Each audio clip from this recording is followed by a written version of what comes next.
بسم الله الرحمن الرحيم. Thanks for watching.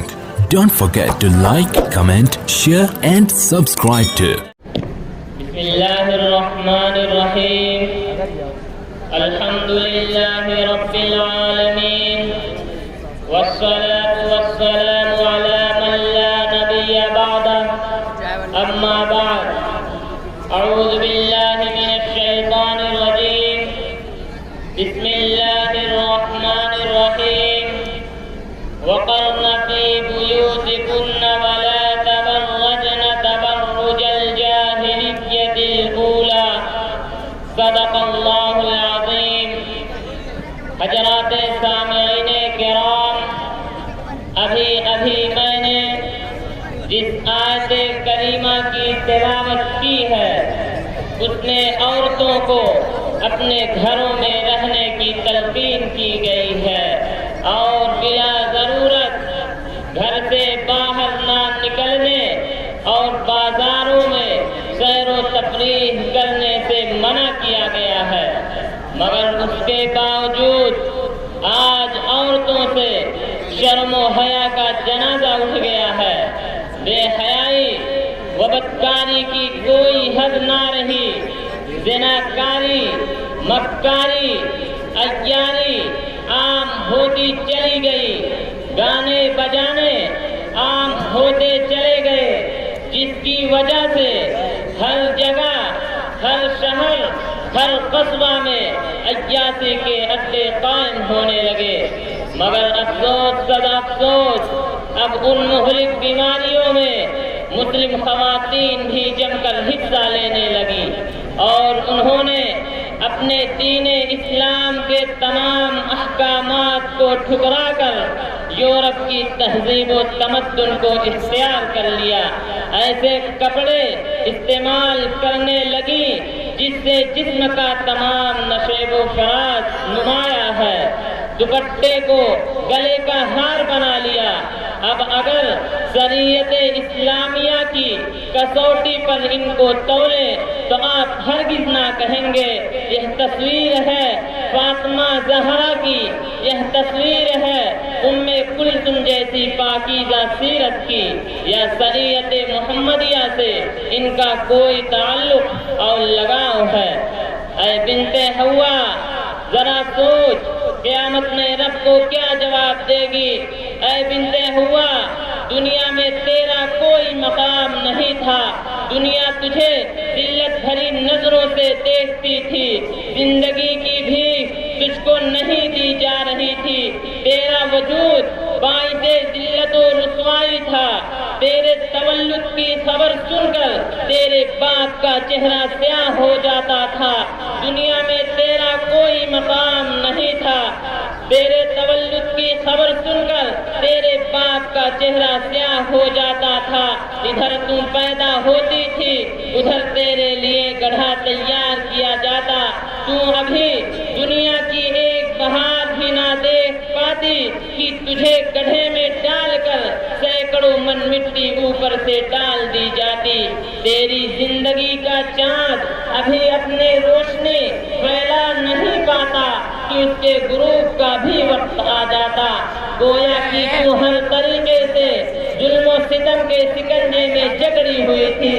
جبر و تشدد کے پہاڑ تیرے اوپر توڑے جا رہے تھے اور کوئی بھی تیرا وجود بچانے والا نہ تھا۔ اور تو ایک ہنگامے محشر ہو تو اس کو بھولو، سینکڑوں باتوں کے رہ کے خیال آتا ہے کہ ترانے گنگنا رہی تھی، مگر ایسے پرخطر دور میں ایک مہتاب نبوت طلوع ہوا، ابراہیم کی دعا کا اثر نمودار ہوا، حضرت عیسیٰ کی بشارت پوری ہوئی، محبوب کبریا کی آمد ہوئی، یعنی سید المرسلین خاتم النبیین صلی اللہ علیہ وسلم تشریف لائے اور تمہیں جینے کا حق دلوایا، تمہارے وجود کو باعث رحمت قرار دیا اور فرمایا جس کے یہاں لڑکی پیدا ہوتی ہے فرشتے اس پر سلام بھیجتے ہیں۔ اے بنت اسلام، تو اپنے مقام و مرتبہ کو دیکھ، تو حسن کا پیکر ہے، تو تہذیب و تمدن میں انقلاب برپا کر سکتی ہے، تو رحمت ہے، تو اپنے وجود و ہستی کو مٹا سکتی ہے، مگر اپنی عزت و آبرو، عصمت و عفت پر بدنما داغ نہیں لگا سکتی۔ تو گھر کی زینت ہے، تیرے لیے بازار میں گھومنا زیبا نہیں، تو تصویر ہے فاطمہ زہرا کی، تیری سیرت مثل ام کلثوم ہونی چاہیے۔ یہی وجہ ہے کہ جب تم نے اسلامی تہذیب و تمدن کو اپنایا تھا، اپنی عصمت و عفت کی حفاظت کی تھی، تو نے اپنی عصمت یورپ کی تہذیب و تمدن کو تم نے چھوڑ دیا تھا، صوم و صلاۃ کی پابند ہو گئی تھی، تیرے اعمال و افعال اچھے تھے، تیرے اخلاق و کردار عمدہ تھے، اور جب تو مثل خدیجۃ الکبریٰ ماں بن گئی تھی تو تیری گود سے اولیاء اللہ پیدا ہوئے، محدثین پیدا ہوئے، مفکرین پیدا ہوئے، شہداء پیدا ہوئے، صالحین پیدا ہوئے، یہاں تک کہ انبیاء بھی تیری گود سے پیدا ہوئے۔ مگر اے بنت حوا، جب تیرے اعمال خراب ہو گئے، یورپ کی تہذیب و تمدن کو تم نے اپنا لیا، اپنی عصمت و عفت کو بازار کا نمونہ بنا دیا، گلے کی زینت دوپٹہ کو ہار کا درجہ دے دیا، بازاروں میں ٹہلنا تیرا شیوہ بن گیا، کندھے سے کندھا ملا کر چلنے کو تم نے پسند کر لیا، سنیما تم دیکھنے لگی، اپنے اندر سے حیا کو ختم کر دیا، صوم و صلاۃ کو تم نے پسے پشت ڈال دیا، رسول اللہ کے فرمان کو تم نے فراموش کر دیا، اسلامی احکام تجھ کو برے معلوم ہونے لگے۔ افسوس اے بنت حوا، تیری گود سے فرعون و حامان صفت لوگ پیدا ہوئے، دین کے دشمن پیدا ہوئے، باطل کی حمایت کرنے والے رئیس اعظم پیدا ہوئے، ظالم و جابر انسان پیدا ہوئے، چور و ڈکیت پیدا ہوئے، بے نمازی پیدا ہوئے۔ اے بنت حوا، سوچو تو صحیح، اگر تم نے اپنے اعمال کو ٹھیک نہ کیا تو قیامت میں رب کو کیا منہ دکھاؤ گی؟ اے بنت اسلام، اگر تم بیٹی ہے تو تیرے سر پر عصمت کی چادر ہونی چاہیے، اگر تو کسی کی بہن ہے تو تیرے ہاتھوں میں عصمت و عفت کا کنگن ہونا چاہیے، اگر تو کسی کی بیوی ہے تو تیرے سینے میں وفا کی لو ہونی چاہیے، اگر تو کسی کی ماں ہے تو تیرے قدموں تلے جنت ہونی چاہیے، کیونکہ جس وقت تیرا وجود باعث ذلت و رسوائی تھا، دنیا میں تیرا کوئی مقام نہیں تھا، دنیا تجھے ذلت بھری نظروں سے دیکھتی تھی، تجھے زندہ درگور کر دیا جاتا تھا، مگر اسلام نے تم کو عظمت و تقدس سے سرفراز کیا، رفعت و بلندی کی دولت سے ہمکنار کیا، تیری عزت و آبرو کی حفاظت کی، تیرے وقار کو معاشرے میں بڑھایا، تیری عظمت کو لوگوں میں روشناس کرایا، گردے کی تجھے اسلام نے زمین سے ثریا تک پہنچا دیا، لیکن ان سب کو تم نے فراموش کر دیا اور یورپ کی تہذیب و تمدن کو اختیار کر لیا۔ اللہ تعالیٰ نے ازواج مطہرات کو براہ راست اور مسلم خواتین کو ان کے واسطے سے مخاطب کر کے فرمایا، وَقَرْنَ فِي بُيُوتِكُنَّ وَلَا تَبَرَّجْنَ تَبَرُّجَ الْجَاهِلِيَّةِ الْأُولَى۔ اس آیت کریمہ میں اللہ رب العزت نے پردے کی طرف اشارہ فرمایا ہے کہ اے مسلم خواتین، تم زمانے جاہلیت کی عورتوں کی تہذیب و تمدن کو چھوڑ دو اور ان کی طرف بے لگام مت پھرو۔ اے امت مسلمہ کی ماؤں، قرآن کریم میں اللہ رب العزت نے نبی کریم صلی اللہ علیہ وسلم کو حکم دیا، وَقُلْ لِلْمُؤْمِنَاتِ يَغْضُضْنَ مِنْ من ابصارهن ويحفظن فروجهن ولا يبدين زينتهن کہ اے نبی آپ کہہ دیجئے تمام مؤمنات سے کہہ دیں کہ اپنی نظروں کو نیچی کر لیں اور اپنی شرمگاہوں کی حفاظت کریں، مگر آج تم نے نظر سے نظر ملانے کو فیشن بنا لیا، آنکھ سے آنکھ لڑانا تمہاری ترقی میں داخل ہو گیا۔ ایک اور موقع پر فرمایا یا ایھا النبی قل لازواجک وبناتک ونساء المؤمنین، اے نبی آپ اپنی بیویوں اور بیٹیوں اور مسلم عورتوں کو اس بات کا حکم دیجیے کہ وہ اپنی چادر سر پر لٹکا لیا کریں، مگر افسوس تجھ پر اے بنت حوا،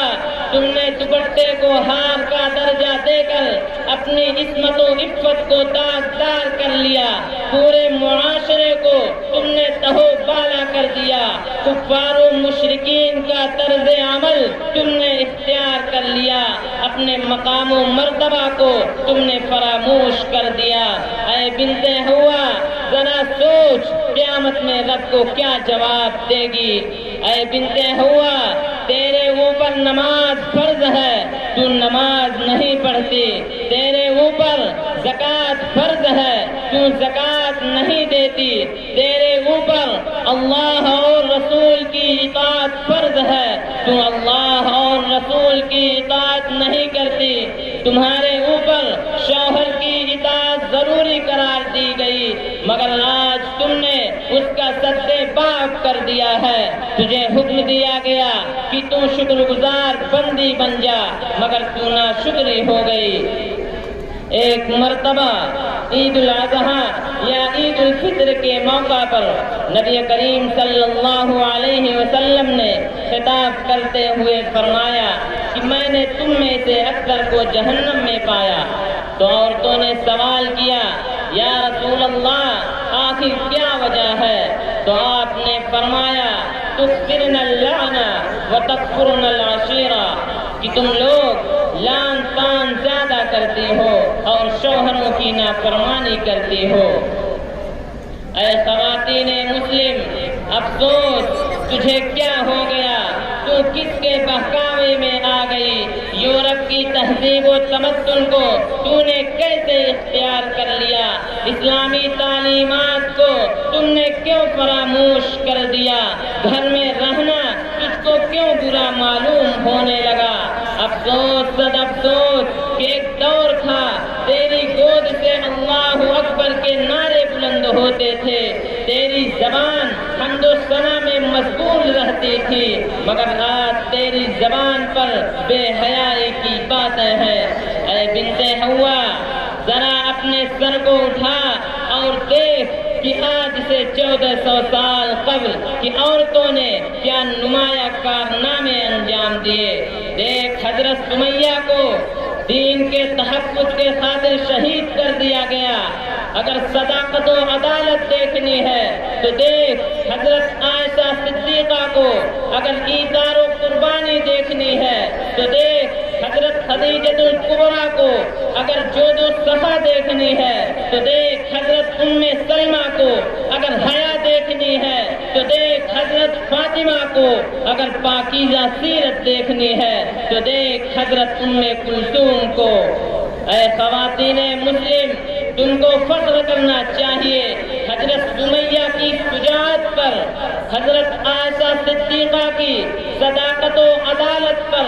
حضرت خدیجہ الکبریٰ کی ایثار و قربانی پر، حضرت ام سلمہ کی سخاوت پر، حضرت فاطمہ کی حیا پر، حضرت ام کلثوم کی سیرت مقدسہ پر، مگر افسوس کہ تم نے ان سب کو فراموش کر دیا۔